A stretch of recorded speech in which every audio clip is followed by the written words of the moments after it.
Hey everybody!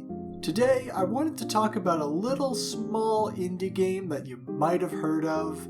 It's a bit obscure, so if you haven't heard of it, that's understandable. It's called Deltarune. This game has completely taken over my brain. I think about it almost all the time. Now I know this channel normally only talks about Deep Rock Galactic, but I hope you'll indulge me for just a little while and let me go crazy talking about this game. First of all, this is one of the best games I have ever played in my life. The story, setting, characters, dialogue, music, gameplay, everything about it is so amazing and it's not even complete yet. I have wanted to talk about it for ages, and so I finally decided to do an analysis.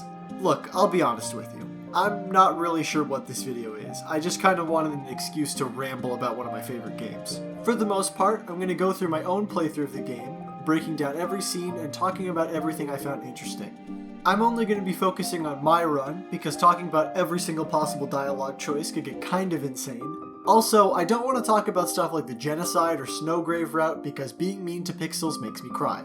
That's a pretty decent summary of what to expect from this video. So before I get too carried away on a random tangent, I think it's important to answer a question. What is Deltarune? Understandably, most of you who are familiar with the game might want to skip ahead a bit. Now, personally, I think that this is really important for setting up the context of the game, but if you want to get right to the meat of this video, I've put a timestamp on screen now. For everyone else, Deltarune is a role-playing game with a top-down perspective. In it, you explore a strange world and choose to either fight or befriend monsters using different actions.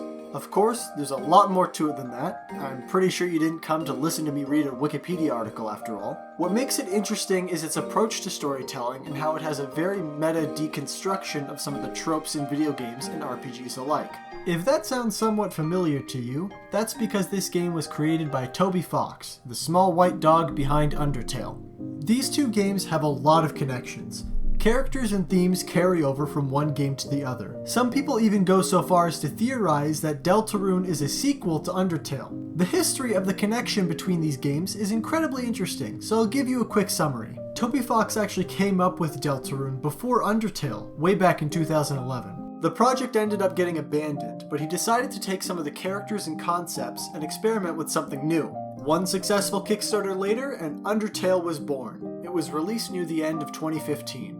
The reason I bring this up is not just because it's some interesting trivia, it's because it's important to understand that these games are undeniably linked.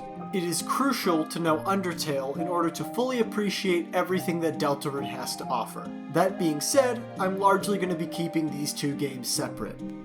This might be confusing, as I just went on a whole rant about how these two are intertwined, but I want you to know that before stepping in, so you don't miss out on any of the context of these games. I may point out some similarities if I find them to be of crucial importance, but I'm going to focus solely on Deltarune because I want to discuss it on its own merits.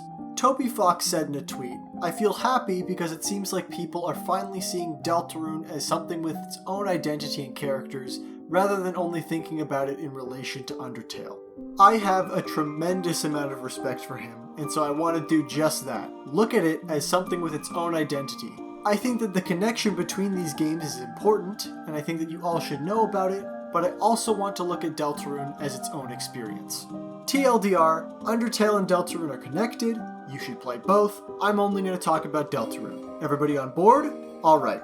Next thing I wanted to bring up is theories. I love theories. They are the lifeblood that will fill the empty void that is my heart until we get more chapters. However, I'm not going to be talking about them. I want to talk solely about the experience that is Deltarune, and I think theories will only make that more confusing. Now, I am going to dive into a bit of speculation, talking about possible meanings and implications behind certain lines of dialogue and description. Whenever I talk about something that isn't 100% confirmed, I'll put a little Susie up in the corner. Think of her as the Susie of speculation. One final thing before we get started, I'd like to make it clear that these are my opinions about Deltarune. I know that will be obvious to most, but I'd like to make it clear in case you think anything I say in this video is incorrect. I'd love to discuss your interpretations as well, so go ahead and leave your comments down below and let me know what you think. Also, I am going to be talking more about Deltarune in the future, so if you'd like to press subscribe to catch more, I would be very thankful. Also, to my Deep Rock fans, I'm sorry, but I'm going to keep talking about this because I will explode if I don't, so you will have to endure it. Forgive me. Now that you know what to expect from this video, we can finally begin. Without further ado, this is Deltarune.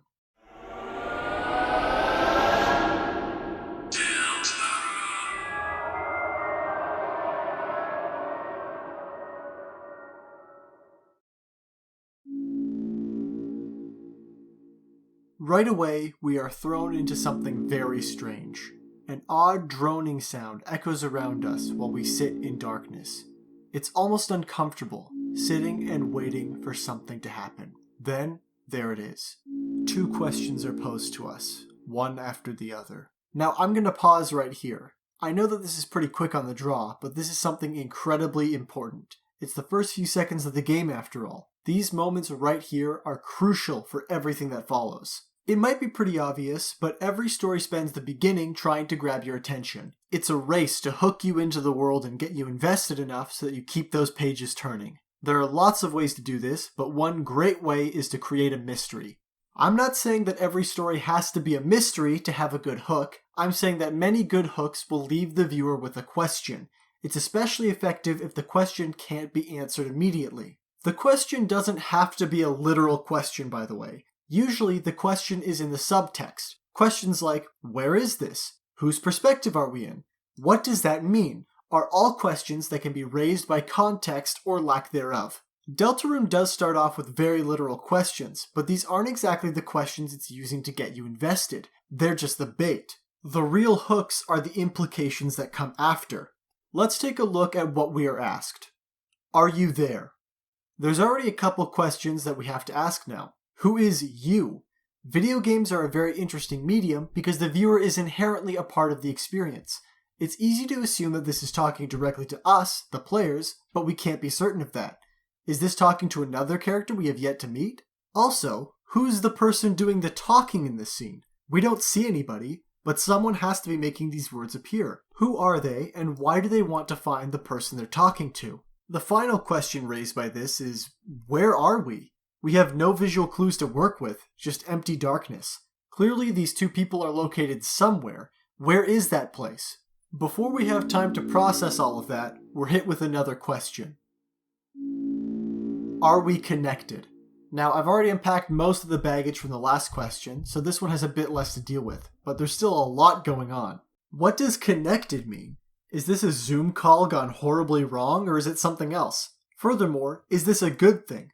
The music and tone has given us a weird vibe of whoever's talking. Do we trust them? Should we? This question also implies that the person talking is the one reaching out. They're the one instigating this connection, and so I'm going to be referring to them as the seeker. If you're waiting for an answer to all these questions, I'm afraid I can't offer any comfort. With a loud noise and a streak of red, a heart appears before us. The seeker comments on the heart's arrival. Excellent. Truly excellent. Is this who or what the seeker is talking to? It seems their efforts were successful and a connection has been established.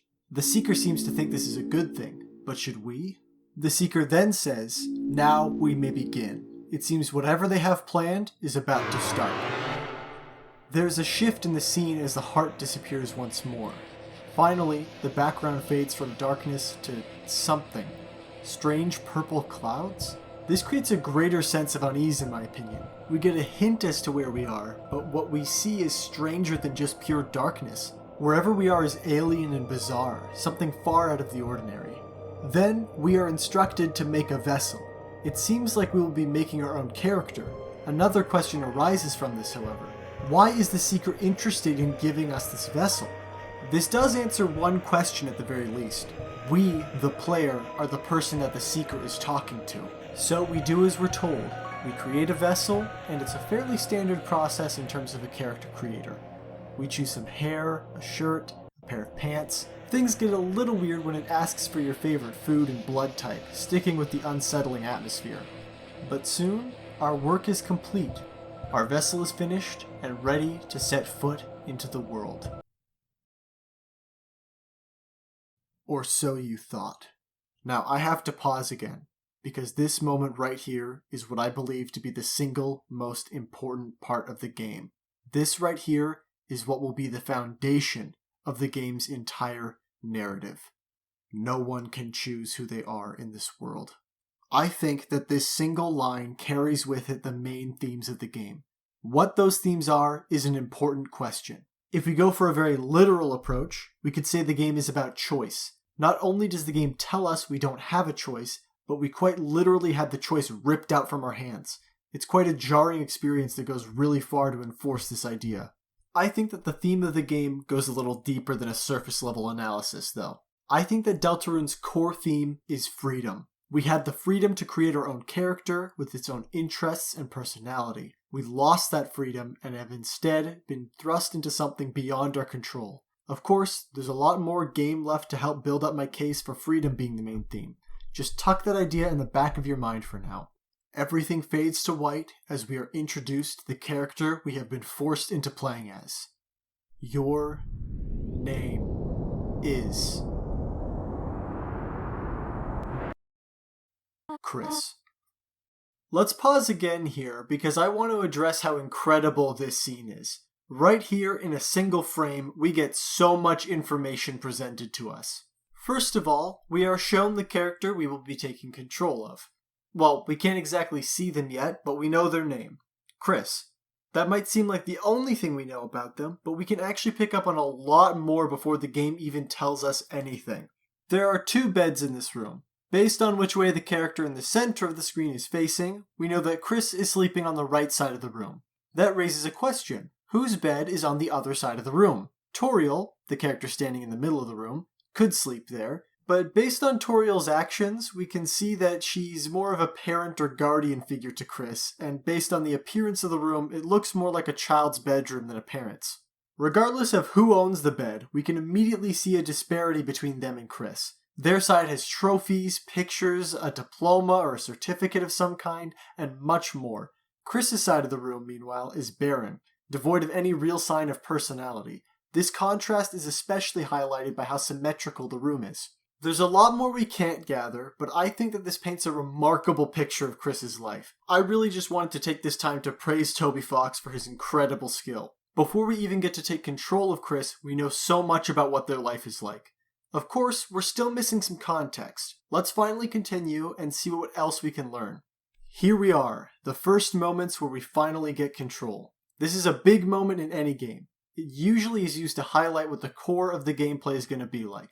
Of course, it's a bit much to throw everything at the player at once, so don't expect too much. We're just going to see the core gameplay pillars. We can move around and interact with different objects in the room to get some more information. Seems pretty standard for a top-down RPG. Here, however, is where the game gets to show off its writing. Now, as much as I would love to do this, I'm not going to go over every single line of dialogue.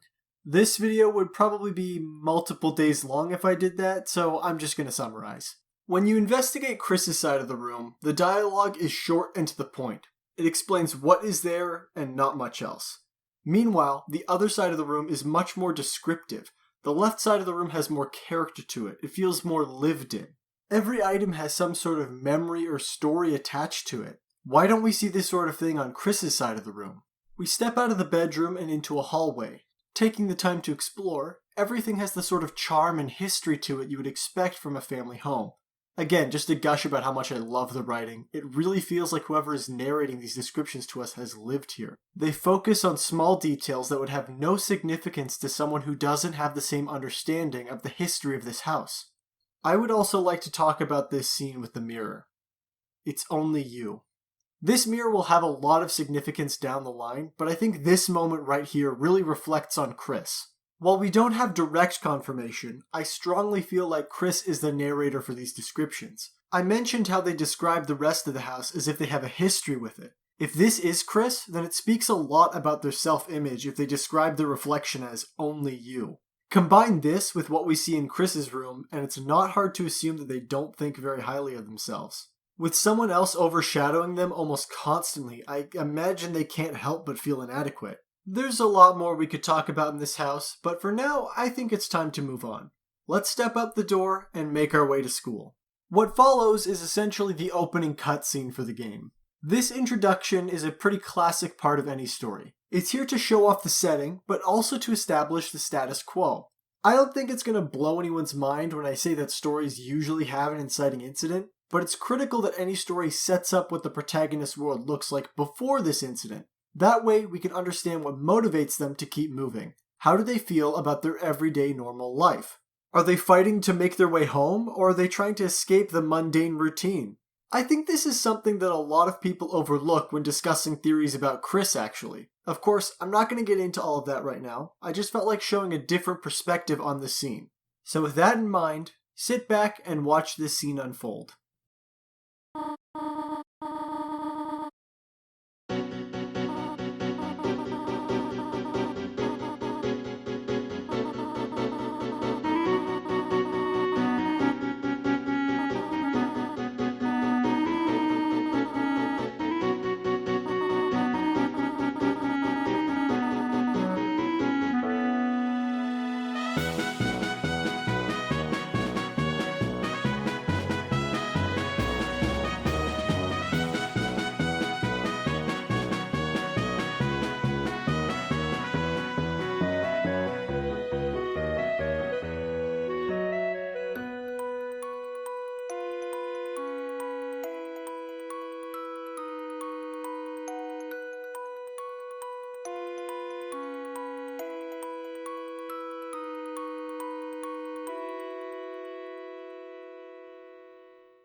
I'd like to point out that all these characters we just saw are from Undertale.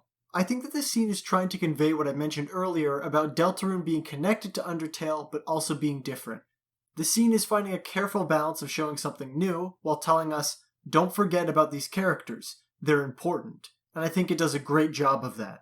With that heartwarming moment finished, let's talk about what that scene showed us. As we drive through town, we can see all sorts of people smiling and waving at the car. All these people seem to know either Chris or Toriel. This gives us the idea that this is a small, close-knit community. These people care about Chris's family. Clearly there's a lot of positive relationships, but we know that Chris is dealing with a lot under the surface. Another important thing to note is that there's no one like Chris in town. Chris seems to be the only human.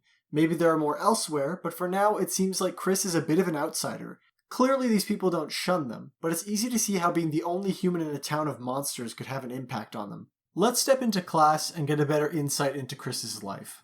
The teacher, Alphys, tells us we have a group project. It seems like we're going to need to find a partner. Speaking of partners, we have an opportunity to finally interact with Chris's classmates, people that know Chris.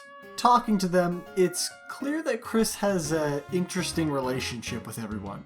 They all seem mostly positive, but it's clear that Chris doesn't really have any close friends. While they were late to class, it doesn't seem like Chris was anyone's first pick for a partner. No one really looks down on Chris, but there's some implied distance. Chris seems like a bit of a loner. It quickly becomes clear that everyone's already partnered up, so there's no one left to work with. A girl named Noelle seems to be the closest out of everyone to Chris, so she offers to let them on her team. This doesn't go through, as Noelle isn't bold enough to speak up when the time comes. Chris is left on their own. Just when it seems like you're gonna have to work alone, a new face enters the room. This is another fantastic character introduction. We're very easily able to pick up on the kind of relationship this person has with the rest of the class. Everyone goes quiet when she enters the room. Now, it's not uncommon to pause when someone walks into a room, just to take some time to see who they are. This seems a bit different. The way the music suddenly stops makes it feel tense. Everyone, even the teacher, seems to be afraid of this person, who we learn is named Susie. With no one else left to partner with, it seems like we're going to be working with Susie. Before class can continue, we discover that our teacher is out of chalk. Since both Chris and Susie were late to class, we are sent out to go collect more. Before we head out, we can speak with the other classmates.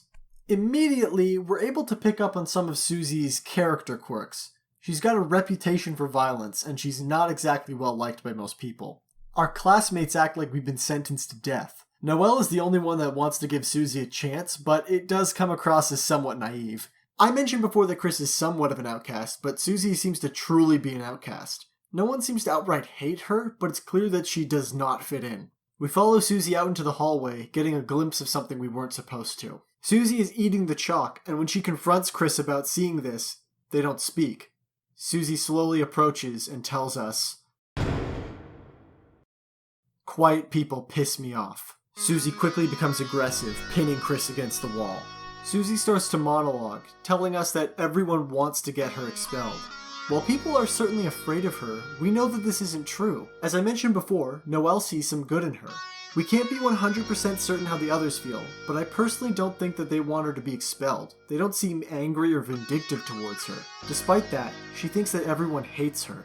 This is really interesting because everything she says is coming from her. We don't see this hatred, this resentment reflected in her classmates' words. And while we may not be fully aware of Chris's thoughts, we have nothing to indicate that Chris would want to get Susie expelled either. I think that Susie might be vocalizing how she feels about herself. Unfortunately for us and Chris, this belief has convinced her she's got nothing left to lose. Threatening to bite their face off, she pulls Chris close. But luckily enough, she decides to spare us. It seems Susie has a soft spot for Toriel, or maybe this is a glimpse as to who Susie really is. Dropping us down, she tells us that Chris is going to get the chalk, then do all the work for the group project. She asks if we're alright with that, but doesn't give us the chance to answer. Yet again, our freedom has been stolen. As if to rub this point in, Susie tells us, your choices don't matter. Just another way to reinforce the theme of freedom. Without any options left, we go to get some more chalk.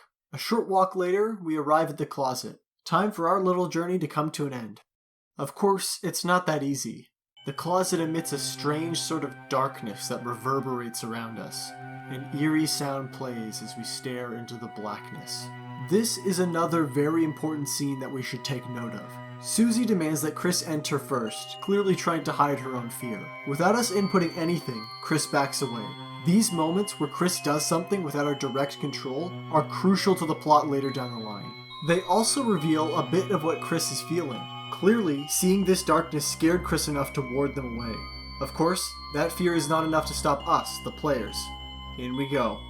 As we push forward, it's not hard to notice that something is a bit off about this closet. Taking notice, Susie decides we should leave. Heading back, the door shuts behind us. Susie stomps over, attempting to hide her fear as she demands to be let out. There's no reply as the ground begins to shake. Before we get the chance to react, the ground gives way. We tumble down, falling into the abyss below.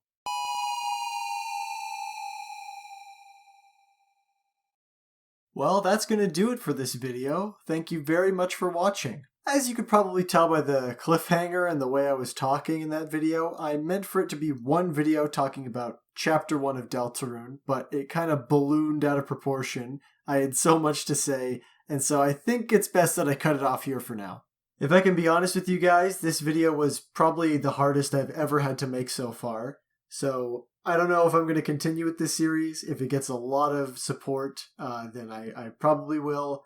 But it is a bit different than my usual content, so I don't know. It's a lot longer and it's a different format. So if you're not into it, that's cool too. Either way, if you could leave a like on this video and subscribe, that would mean the world to me, just to see the work I'm putting into this is appreciated. So I just want to thank you guys for sticking with me, and I hope you enjoyed.